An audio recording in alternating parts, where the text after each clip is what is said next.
Today we're going to talk about annotating. We're going to go over a little bit of why annotating is more helpful than note-taking. We're going to go over how to actually annotate a text. It's going to be a little bit different when we annotate poetry, and we will go over that later. Okay, so the first thing is, what is the difference between annotating and note-taking? So when you annotate, you're annotating directly on the text. So it's like taking notes, except it's going to be directly on the text instead of on a separate piece of paper or on a Word document or a Google Doc. So with all the information in one place, your notes are going to be very close to the text. When we annotate, we follow a procedure and we follow a process, and we go a lot deeper when we annotate. So we're not just reading and taking notes and summarizing what happens. We're going through a little bit more of an extensive process through asking questions, looking at vocabulary, that sort of a thing. Also, with annotations, you can deliberately engage the author in conversation and questioning. So why should we annotate? Annotating helps you locate key points for quick review. It can help us understand and remember information better.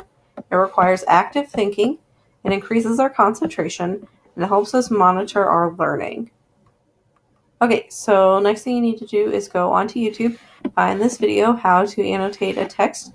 It's a brief 2.5 about minute long video about annotating, and then come back to this video and we'll go a little bit more step by step on how to annotate.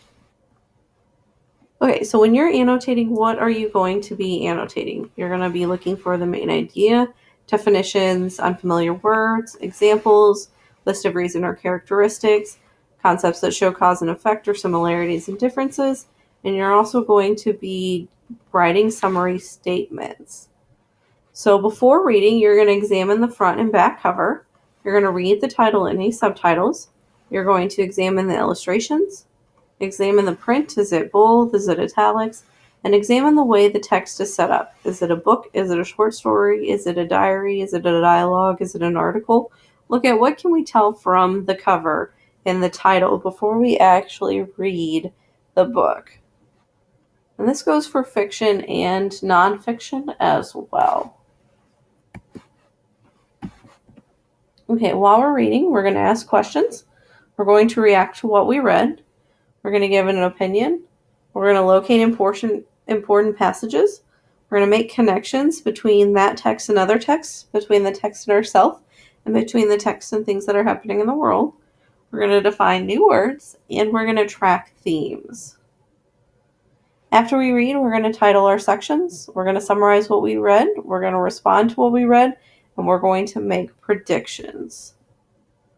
Okay, so look at this example of an annotation of The Story of an Hour by Kate Chopin. So they underlined key ideas. They wrote their comments to the side. Glad he's dead in a half-seas kind of way. It almost sounds insane. And they also summarized the text. Then on the bottom, they responded as well. Okay, so some advice for annotations is make sure you annotate one section at a time and annotate in your own words. Especially with nonfiction text, you can turn headings into questions and then answer that question underneath it. That way when you go through and review, it's a lot easier of a review. Create a system of marking that makes sense for you. Reread any parts you don't understand and write comments.